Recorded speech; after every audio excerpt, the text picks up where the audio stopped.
From the vibrant heart of the UAE to every corner of the world, welcome to Season 2 of the International Classroom Podcast. Here, we not only explore education through a global lens, but also celebrate the unique needs, experiences, and perspectives each student brings.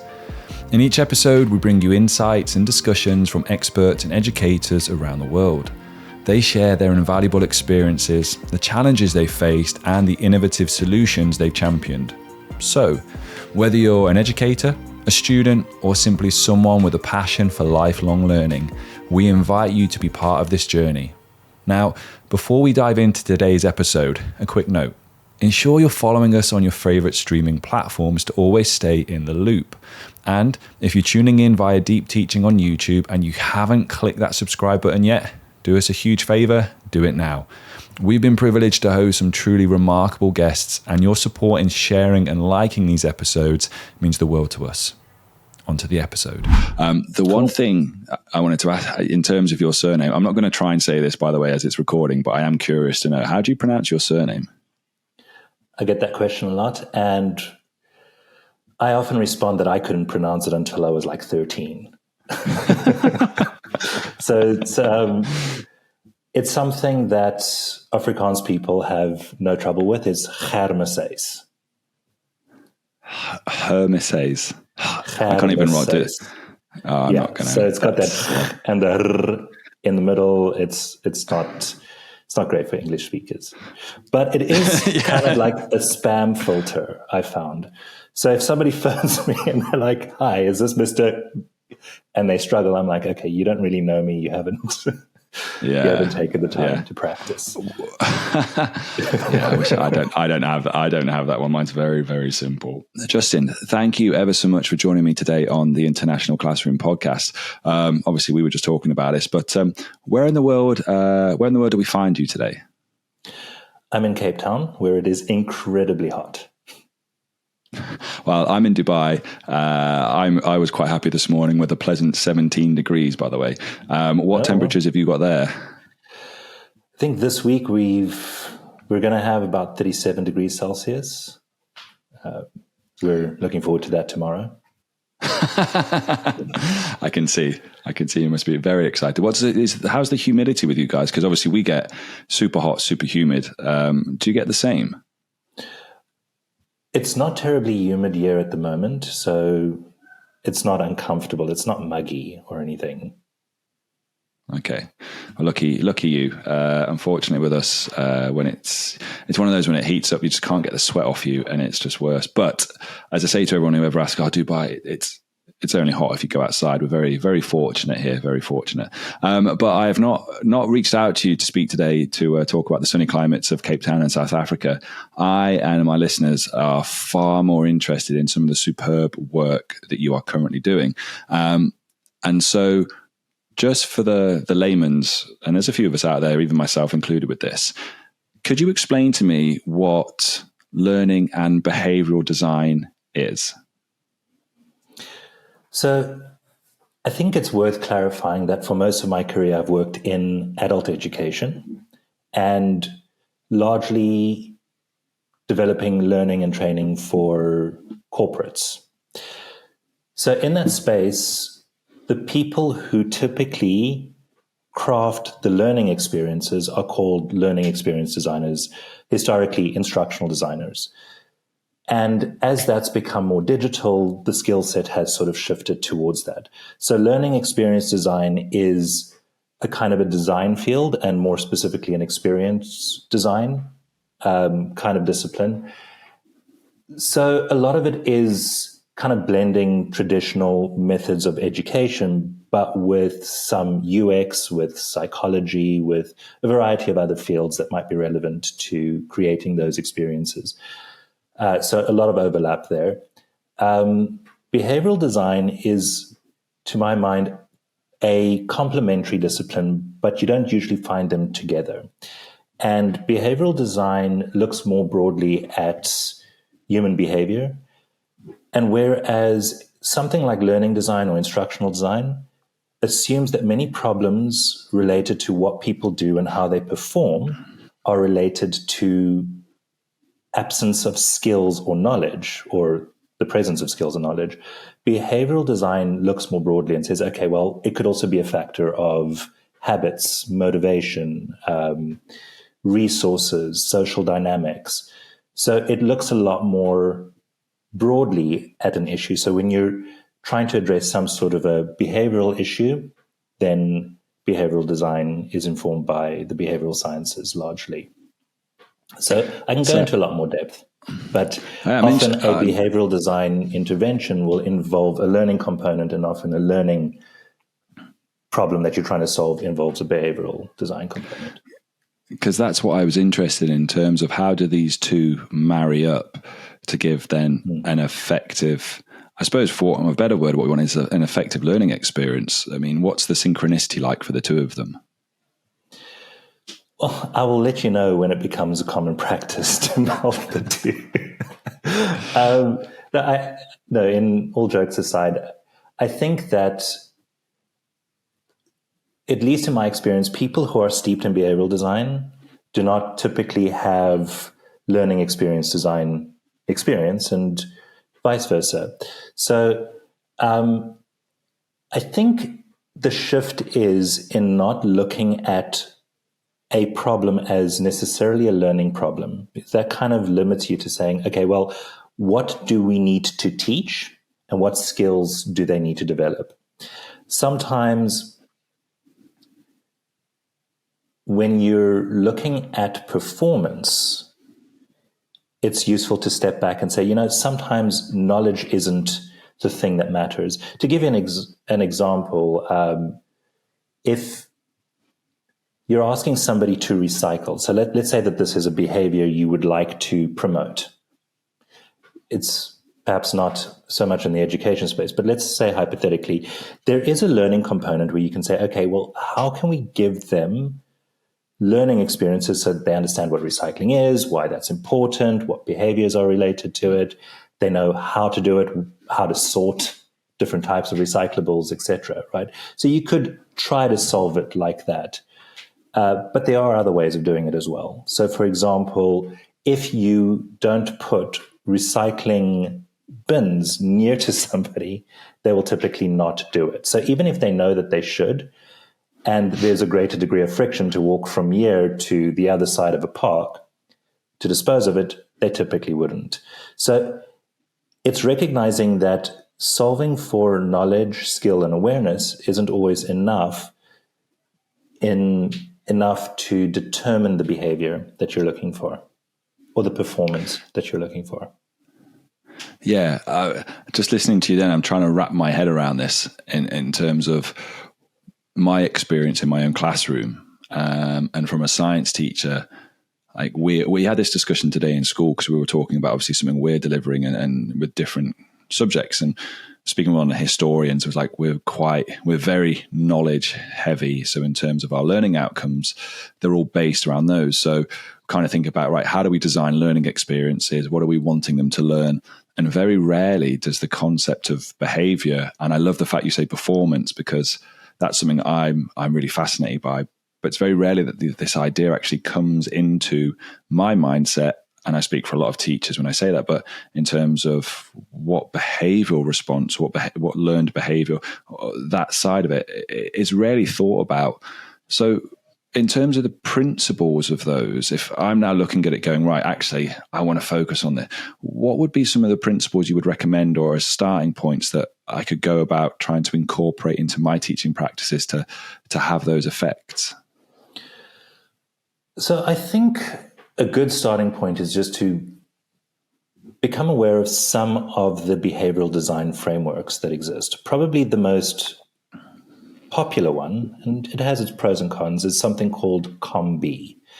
And basically the idea is that if you have capability, opportunity, and motivation, those three factors together contribute to the desired behavior. So you'll see it often written COM equals B. And so when you start to unpack the capabilities, that's often the vertical that contains what you would do in a classroom. But if you're saying, okay, well, what are the opportunities we're creating in order for them to do it? An opportunity could also be be things like the resources that are available or the times at which other people are available to meet, many other factors that fall under that.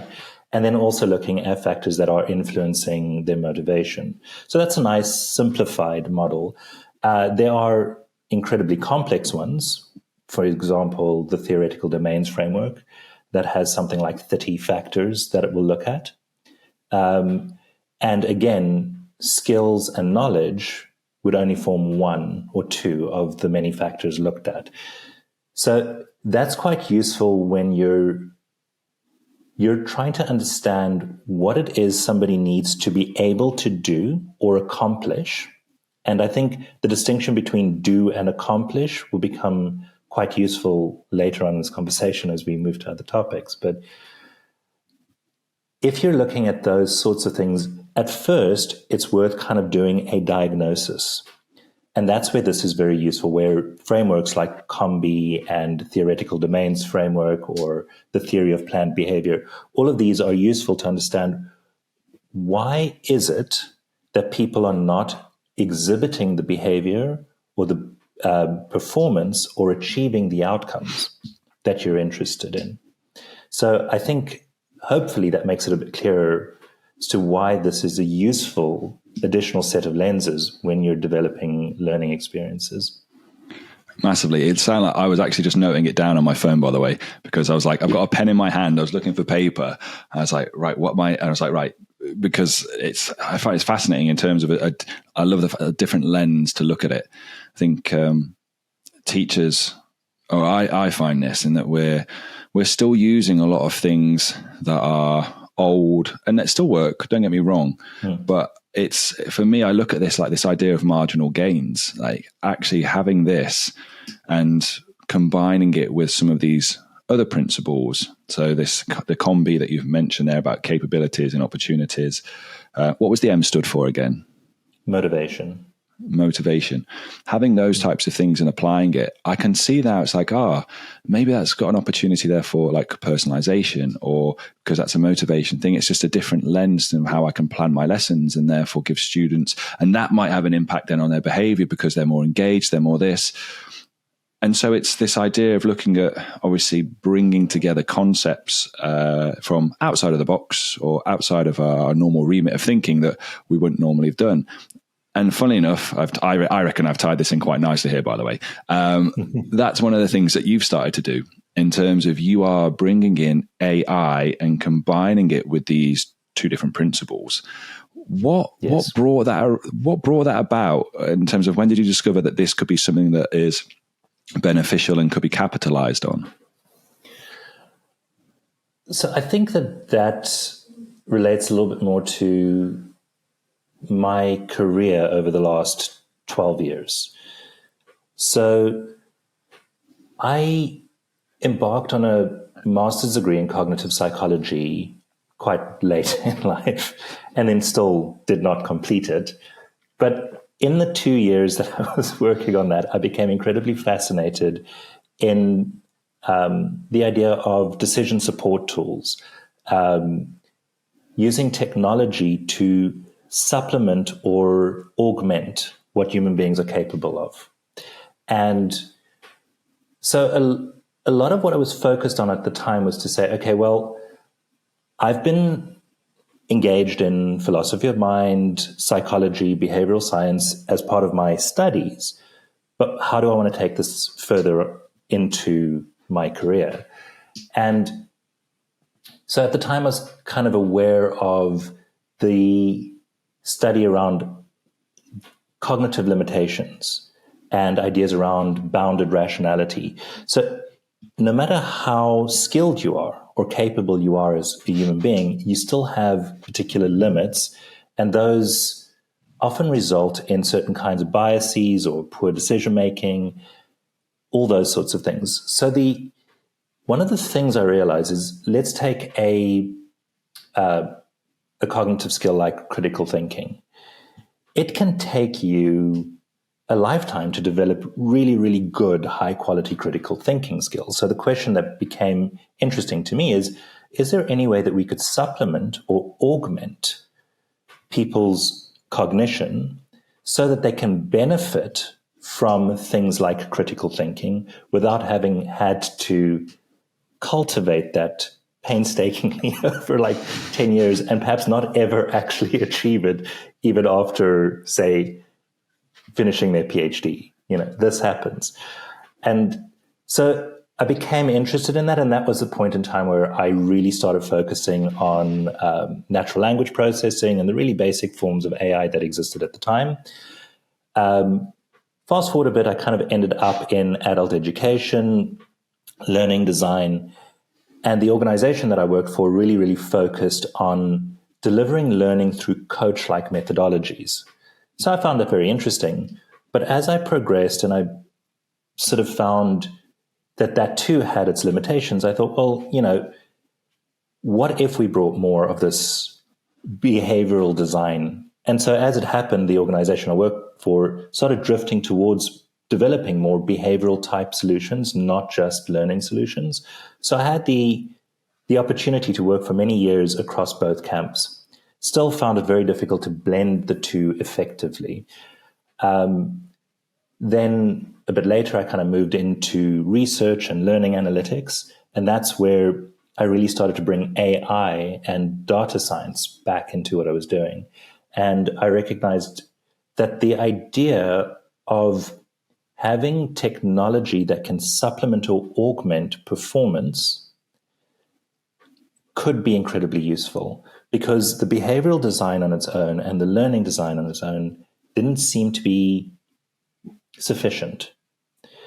And to a large extent, it is because we do have certain cognitive limitations that are in many ways difficult to overcome. So that's kind of what has led me to the point where I've been trying really, really hard to find better ways to blend these. And that's why earlier in the conversation, I really focused more on performance and achieving results than necessarily acquiring skills. I'm trying to fathom the words for this because I find it just fascinating to listen to it, because it's an area I am, and lots of teachers of my colleagues are super fascinated. And we hear a lot about CogSci and education. And it's always, I look at it, it's always the same things. It's always like, dual coding and retrieval based practice and interleaving. It's like, yeah, okay, it has its merits, but there's got to be, in my mind, it's like, there's got to be more to it. There's got to be something more, something different that you can kind of get past. And I've always kind of found this block, and everything you were just saying then kind of like, it's opening up more windows of opportunity in terms of this idea of augmenting, or I'm going to think about in terms of speeding up the process of developing these skills, to get there faster. But I just want to really focus on, because you mentioned this idea of performance, and I'm curious to know what you would define performance as, specifically as well, based on performance within a classroom. There are many ways to look at performance, and it really often depends on what it is that you're hoping the outcome to be. So it is kind of a dynamic concept, but in a classroom, I think performance is, and again, using the word capability rather than skill or ability. So let's say, for example, we're bringing AI into it and we're saying, okay, performance is defined as your ability to solve this problem, to reach some sort of a resolution for this. Your performance is determined by your ability, by achieving that, not necessarily the skills or knowledge you have on board or in your head. It's your ability to leverage your environment, to use the resources that are available, to connect with other people, to find creative and interesting strategies. And so even though an individual might not necessarily be able to do it completely independently, they can still achieve that level of performance. So take, for example, I think it was quite soon after GPT-4 came out. It was middle of winter here in Cape Town. It was very cold, and I had the problem that I think most people have experienced at some point or another, and that is coffee getting cold or too cold before you start drinking it. And so I was just thinking, well, how do I know how long I should wait after making the coffee for it to reach the optimal drinkable temperature? And one thing I haven't had an opportunity to use much throughout my career is calculus. So I had absolutely no idea how to proceed with this. So I went to GPT-4 and I said, look, this is my problem. I know that there are mathematical approaches to solving this. What are those approaches? And can you please explain them to me? And it came up with all these formulas. And I said, okay, cool. Now, can you please write me a script and give me a nice interface so that I can plug in a few variables and then you can output how long I need to wait. So things like ambient temperature, the volume of the cup, things like that.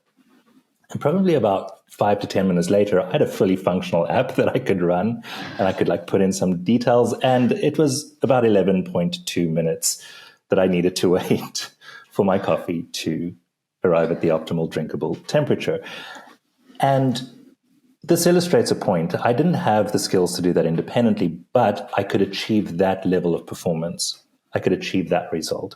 And I think that along the way, although not directly taught, as a byproduct of that activity, I acquired insight I wouldn't have gained otherwise because the barrier to entry would have been too high. Or I would have felt disheartened because I was like, do I really have to spend the next couple of weeks doing refresher courses for this kind of mathematics? And so that radical reduction in friction that enabled me to undertake something I wouldn't have otherwise done so that I could benefit from the byproducts of that activity. That's quite a significant shift that has been made possible by AI. But it does require a little bit of a paradigm shift I think, for educators to say, okay, well, do we really need people to have all of this knowledge or all of these skills on board? What are we optimizing for? Yeah, that was going to be my follow-up question, because we as educators have held on to the notion for a long period of time that knowledge is power, and therefore consumption of knowledge and being able to recall all this information, that's the holy grail. That's what we should be aiming for. And actually what you're suggesting, and I kind of agree with it actually for most of it, is that we don't, and necessarily in all industries, but we don't need to be advocating to be able to hold on to that when we have it at our fingertips. And soon with all these AI assistants that I think we're going to see over the next year, maybe 2 years, that are going to be, pocket size, like the Rabbit R1 that we've seen recently. For a lot of educators, professionals, the requirement to have that, to hand is not going to be there. I've got an interesting one. Obviously, people talk about medicine and doctors will still need to, and certain other industries will still need to be able to hold on to that. But it might be that these things get so quick that it's able to ideate and work synchronously with obviously the doctors at that stage. It's kind of far-fetched ideas about it, but yeah, it's a very interesting point that you make then about that. And it kind of then goes back to this idea of what do you think and how do you think then this idea of this trident almost of behavioural with learning and then with AI, how do you think that's going to help educators make lessons that are more engaging and effective for students? So I just want to take a step back and say that may not be the right question to ask. Because the assumption is that educators are making lessons. But if the paradigm is shifting, right, the notion of a lesson has this connotation that somebody is learning something, and learning is the focus. So I do think that there is this idea that we're not necessarily always creating learning experiences, where sometimes we're creating learning opportunities, and sometimes we're just creating experiences. It doesn't always necessarily have to be a focus on that. So in many cases, if you look at experience design more broadly, you'll find that there are user experience design. So you're designing for a user, there's customer experience design, and so on and so forth.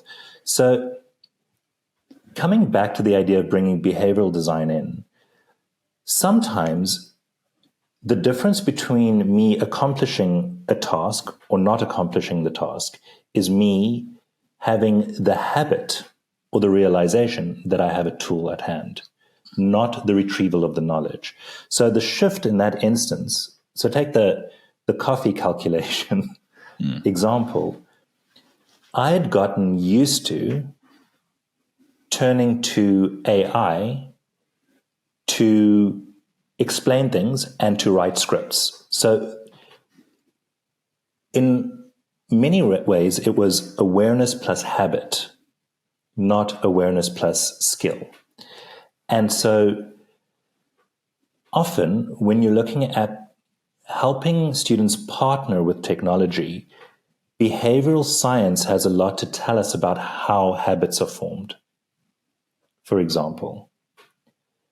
And so, for example, I forget the exact term, so I'm not going to go into that right now. But, so that's what I meant before. Like maybe asking how does it inform the lesson design isn't the right question. In many ways, we find ourselves at a point where we don't have the vocabulary to describe what we're doing. And so a lot more imaginative work is required. A lot more philosophy is required to say, okay, how are our concepts changing? What is the new vocabulary we should be using to explain this? The other things from behavioral design that's quite useful is this idea of nudge theory. And you will have probably encountered that in some way or another. But it leverages a lot of the work done on cognitive biases, and there are proponents and detractors for nudge theory. But the idea is that understanding how people are predictably irrational or how they're influenced by all sorts of other factors, we can design things to promote the kinds of behaviors that we're looking for, or to debias certain behaviors that we're interested in debiasing. That's a bit vague, but I think that kind of gets the general shape of it. Yeah, you've just absolutely blown my mind with that, Justin. I felt like one of my favorite films is The Matrix, and it's kind of whether you've seen it or not, but there's a scene in The Matrix where there's this young student, and obviously the main character looks down and he's rubbing this spoon, and he's obviously tells him it's the wrong question. The question you really want to ask is, there is no spoon. I feel like I've just been, there is no spooned by you, Justin, by telling me about lessons and completely changing how we go about viewing them in terms of the experience that's on offer there. Is this and I think it's a really great starting point for educators, and there's lots of calls for reforms, and there's lots of we've got, let's say when we're filming this right now, there's BET that's going on, there's Melissa McBride with the Disrupt Ed that's going on, lots of conversations I've had about project-based learning and skills. But at some point, we do need to stop and shift, as you've said, and really question, and I'm paraphrasing to some extent here, but if I am designing, let's say, opportunities, is it an opportunity for a student to develop a skill? Is it an opportunity for a student to, let's say, acquire knowledge and learning? Or is it just I'm offering an experience within my lesson that maybe sometimes has nothing to do with those two things? And I've never thought about it like that. I've always just gone in and go, right, what am I inputting? And I might think about the different ways I input information to my students in terms of them going, right, let's go inquiry based. We can use research skills. Let's use AI, and I'm very much about skills, and we've mentioned performance, and I look at it sometimes from the concept of teachers, like what is the performance of the teacher? And it's the consistency to be at a certain level, for long periods of time and have these outcomes that we talk about. But never before have I stopped to really almost philosophically think about why do I have this design? What is the flow? What is the sequence? And in terms of the experience that I'm offering to the students, and from an educator, I often look at it as engagement. Was it fun? Were they engaged? Did they leave my lesson knowing something that they didn't know when they came in? And it's that focus on knowledge. It's that focus on learning. And actually, I've, as I say, really started to think now, just from listening to you, in terms of the why. Why does it have to be about that? Is it because the syllabus says so? Because the exam board says so? Because that's what I'm told an outstanding sequence of lessons in the curriculum is? Whereas actually, if we think about just focus on something simple, like let's start with experience and then build up. And actually, we would see a tremendous shift in probably the type of lesson, the quality of lesson, the differentiation. And what I mean by that is the different types of lessons, because they're no longer thought of probably as lessons, are they? You would just think about them as opportunities or experiences. That would be an interesting one, wouldn't it? If there was no more lesson planning, if there was no more, I'm going to come and do a lesson observation. It's like, okay, what do we call it? Well, we're going to call them experiences. We're going to call them opportunities. So hang on, am I planning for an opportunity? Yes. Are you planning for an experience? Yes. So what are you going to come and observe? Well, I just want to come and see how well the students participate in your experience, how well they take the opportunities you provide for them. And it's like, that's a radical shift. I'm completely blown away, but I'm you can see it's not very often that I get speechless. Just my brain, even at this crazy hour of time we've got tonight, my brain is whirring with the wonderment of what this could be. And obviously there's a lot of deeper work that goes into it, and deeper research that you've obviously done and goes into it. But it's fascinating things. And you've touched on obviously the challenges that come with this, and you've touched upon obviously I think the benefits there are to it, and I've paraphrased some of them there and gave some interesting thoughts. But you've mentioned, and when I was preparing for this, I was doing my research, and there's obviously some other components that come into this. And one of the terms that cropped up quite a few times when I was doing this was this thing called cyborg skills. And I was trying to explain it to my wife before I came on to speak with you, and I did my best with it, but for those people listening, this might be the first time they've ever heard of cyborg skills. What are cyborg skills? Okay, well, so the idea of the cyborg is not something I can take credit for. The idea of cyborg skills, however, I believe I'm the first person to start using the idea.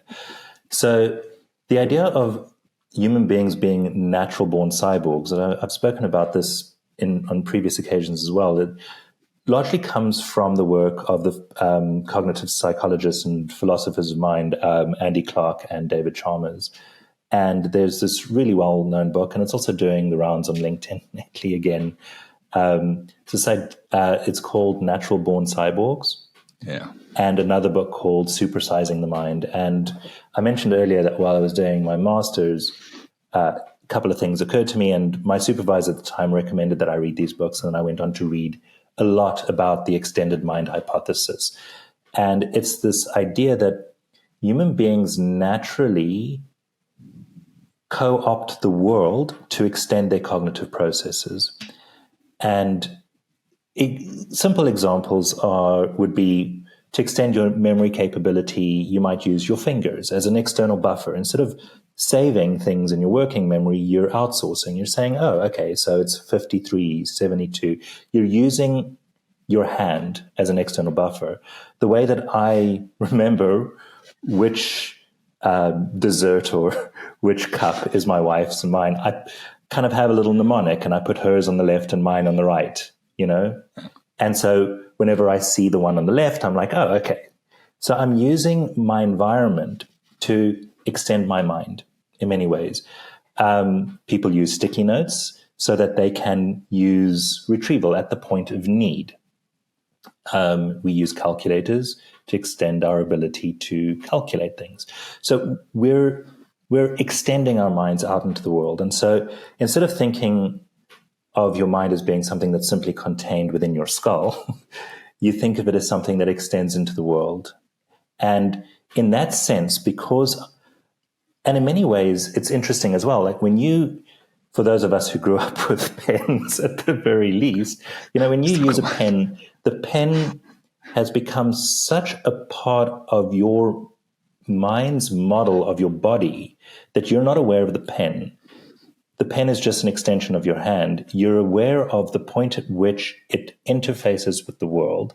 And so in many ways, when we reach that level of fluency with our tools, they become invisible equipment. And then in a very real sense, our mind has just accepted that it's a part of you. And in that way, they argue, David Chalmers and Andy Clark have argued, we're cyborgs, extendable beings.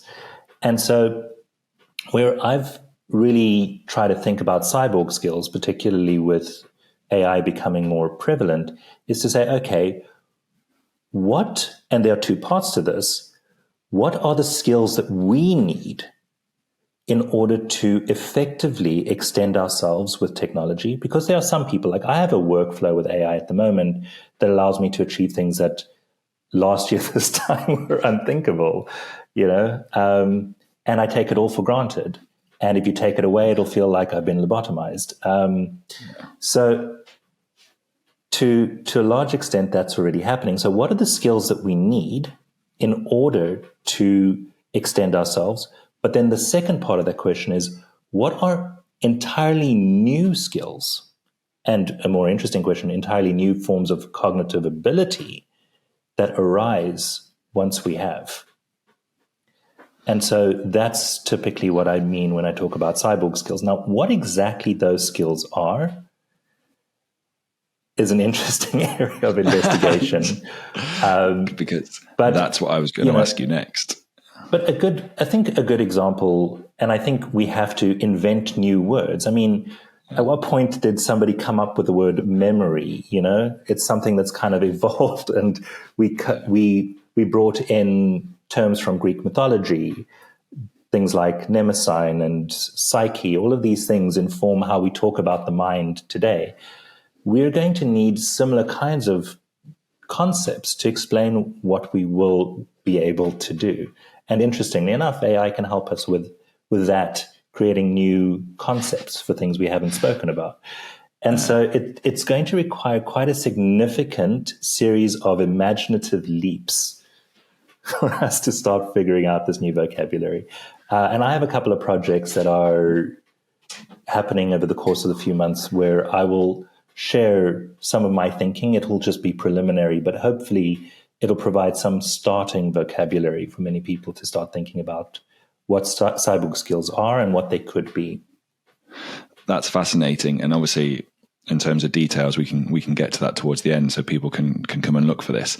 It made me laugh because I'm very fortunate I get to speak to a lot of people whilst I do this podcast. And someone I spoke to recently was talking about students and children of this generation that we're in as empire builders, and actually referred to the language that they create. Similar to what we did when we were young, they said these children now create this language. They are building empires with the technology they are using and generating new forms of words and language as they do that we, probably like our parents did to us, look down on and just be like, can't you just speak properly? These abbreviations. It's like, why do you need to say be right back when you can just say BRB? Why do you need to say I don't know when you can just say IDK? And my 10-year-old has picked up on this, and I look at it and my wife's the same. It's like, just frustration. Whereas actually, you again mentioned that if you just shift how you view things and go, but they are empire builders. There's language they're generating. They're going to grow into this. They are going to be potentially the generation that coin these phrases that give meaning and terms to these things that have yet been discovered for the integration of how a human successfully works with an AI device or interface or something along those lines that we're not there yet, and they're gonna build that. They're gonna have those things. The other thing that really made me laugh, and this can probably tell I spend far too much time across YouTube, is that there's a guy on there that runs these memes, and it's basically to do with, he sits down and it's like him, and then there's obviously a parody of him. Like it's the guy who comes up with words, and he's just sat there going, right, we're going to come up with a word, just an example, for people who struggle to say out the word S, for example. And he's like, lisp. And he's like, and these are all the words he goes through. So he's like, you're gonna put that into the word. He's like, so they're gonna always be saying lisp. And he's like, yes. And it's just like you say, it just made me laugh. He's out. I can't remember the guy's name. He does these memes out on YouTube about the word creator. And it's just fascinating. But you're absolutely right. It's so interesting to think, and it's exciting. I find it exciting. And I know some people have it with trepidation and concern and worry. And there is that concern, isn't it? Because when you talk about these things, when we talk about performance, or we talk about standards of things, awards, whatever it may be, do you think there's ever a risk that all this stands to make mediocre good to great? And then we have to question, well, where does great go to? And is there an opportunity then that people that, potentially who, were only ever mediocre or even lower, now have this opportunity to be good or great? Should we embrace that, or should we be concerned about the potential workforce discoveries and all these things that now have this opportunity to super excel because of the machinery and technology around them? I think that that's quite a tough question to answer. So, to a large extent, I think about kids who are maybe 3 or 4 years old now, and they will grow up never having known anything else. And if we get this design piece right, where we're saying, okay, we're designing systems, including AI, and AI informing those systems, to optimize their development in the most positive way for them, whatever that means, they can have a kind of a level of focused cultivation that has never been possible for human beings throughout the history of mankind. I have family members who young family members who I share this with, and I'm noticing how different it is for them. The things that they can explore, think about, that we couldn't. And so the question is, if you've had pretty much from birth an absolutely optimized developmental process or roadmap, what is it that you will be capable of? Earlier in this conversation, I did mention that the focus might not be on learning, but learning still happens as a byproduct. I keep coming back to this idea of apprenticeship, and also the learning approach called cognitive apprenticeship. This idea that a lot of the knowledge that matters is tacit, and it's hard to articulate explicitly in a lesson. You have to model it, and through coaching over time, somebody tries to try it themselves. They fail, they're corrected, and there are these scaffolds that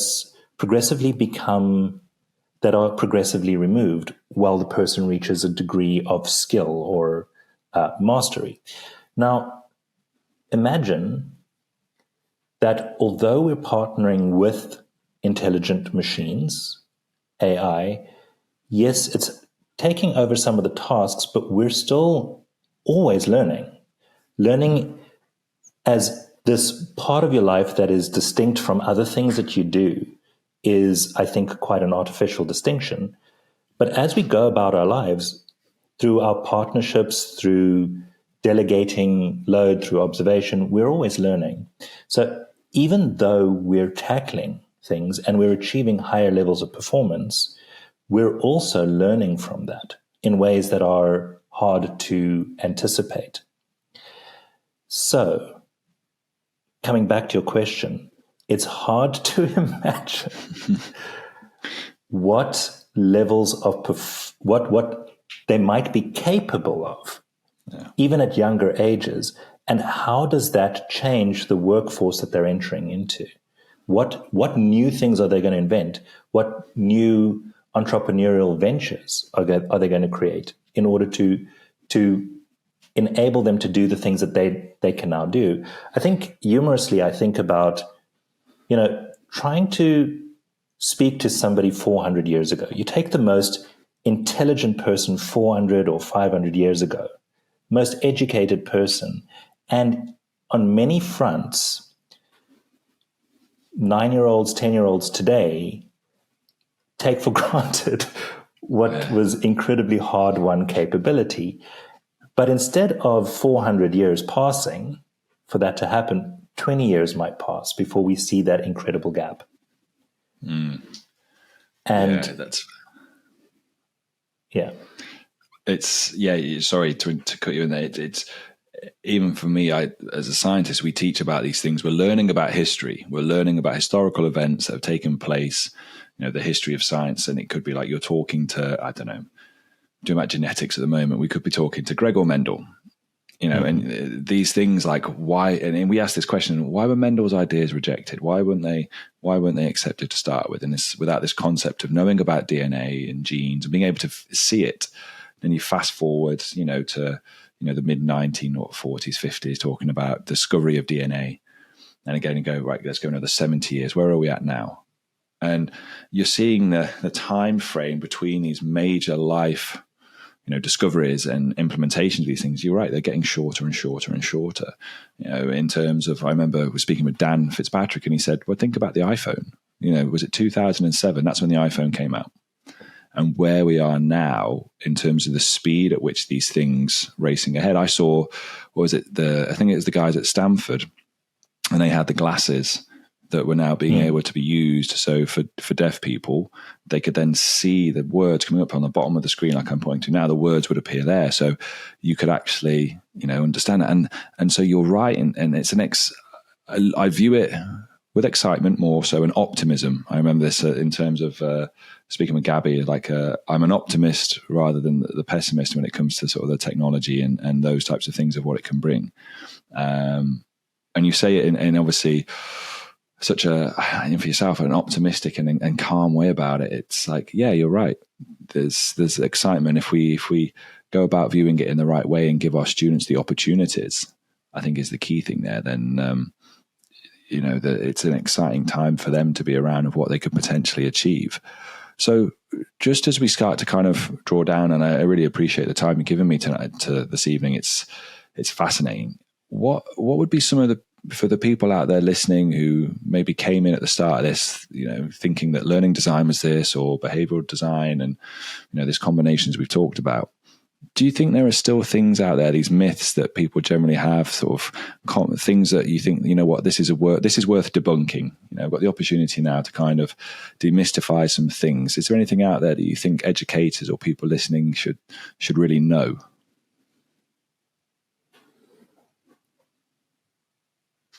That's an interesting question. I don't know if it's a myth to be debunked, or I think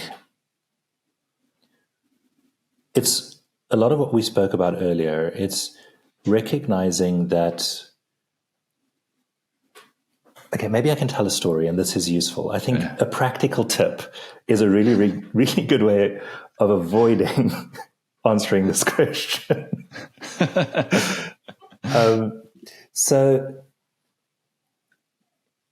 what I found incredibly valuable, both as a learning designer and as a behavioral designer, are two things that I think are incredibly powerful. And if anybody starts using it for themselves and with students today, it's going to have an incredibly large benefit.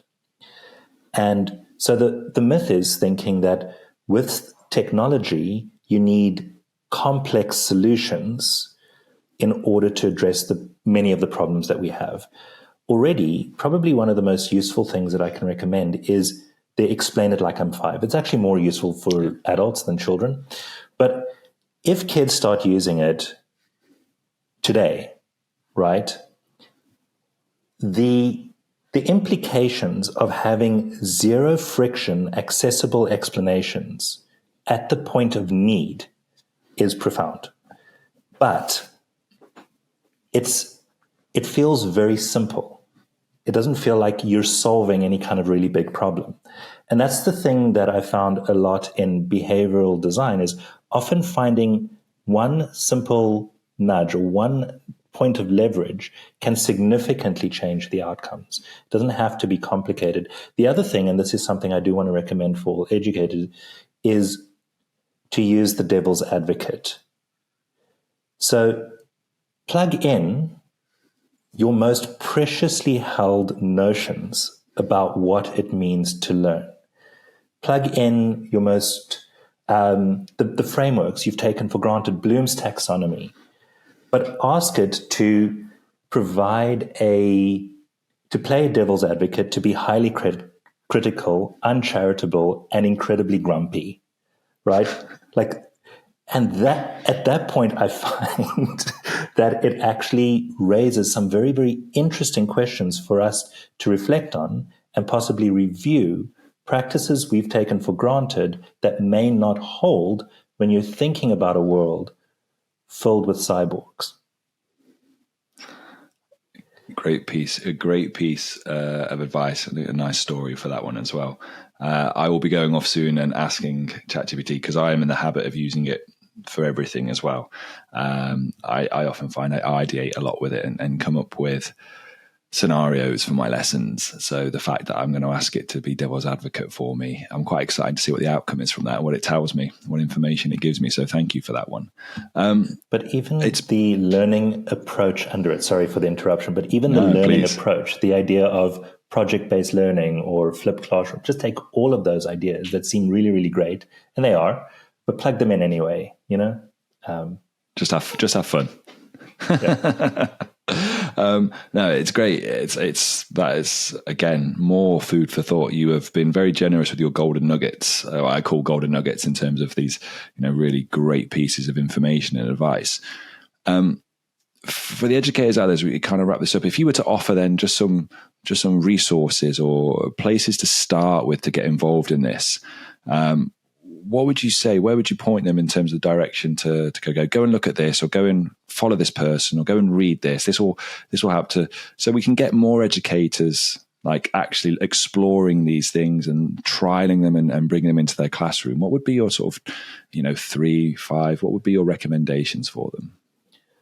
So a couple of things.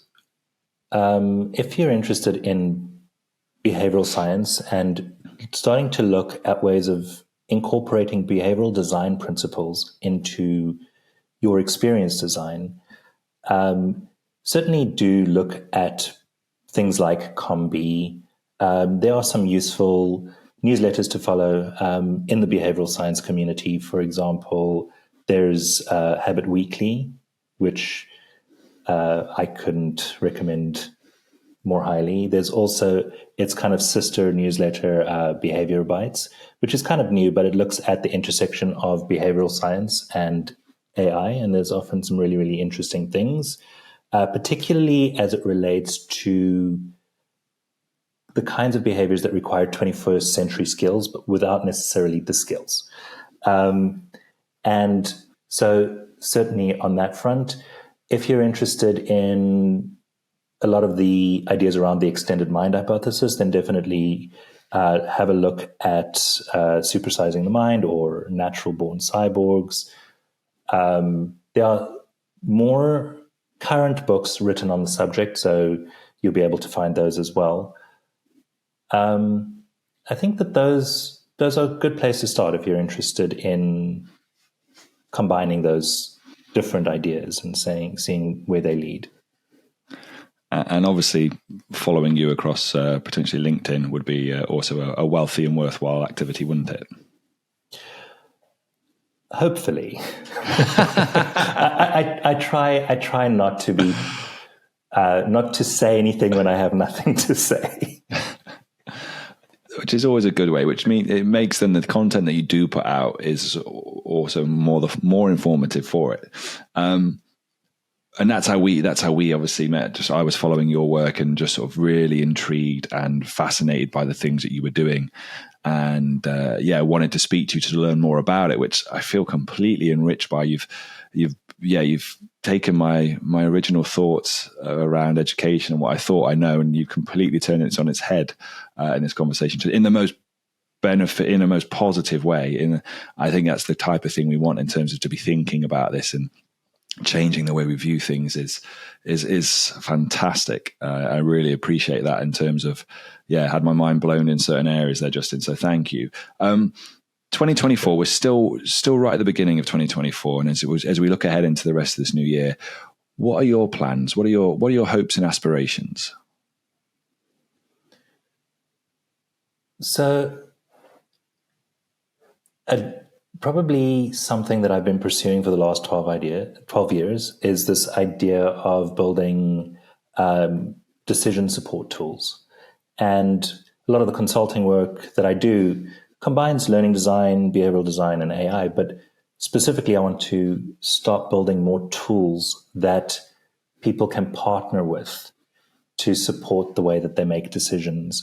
And I think that we're just at the beginning of that, and there's a lot of promise. So as I embark on the year ahead, I would like to, now that a lot of the technology has matured, start bringing out or developing more of those sorts of things for education, also for designers in general, and many, hopefully, that will inspire the kinds of things that our kids are going to grow up and use. That's very exciting. I've walked away from this feeling very inspired, and just as I say, I keep going back to it, just thought-provoking. So if anyone out there does want to get in contact with you and is interested, wants to know more, collaborate on these types of things, where's the best place to find you, Justin? I think LinkedIn is definitely the best place. They can just send me a DM. Fantastic. And we will put your credentials and link in the description for this. But for now, thank you ever so much for taking the time to speak with me and this. I can't reiterate enough just how interesting a conversation I have found this in terms of just thinking about my approach to learning. I'm not even going to call it education anymore, just my approach to opportunities and experiences. Those will be the two key words I think I take away from this and really embrace into my teaching as I move forward and think about for my students, what are the opportunities I'm giving them? What are the experiences that I'm giving them? And have that lead the way in which I deliver my lessons, as it were. So thank you ever so much for sharing that. I've really, really enjoyed it and really appreciate it. So again, I cannot thank you enough. Yes, it's been an absolute pleasure. Thanks for having me.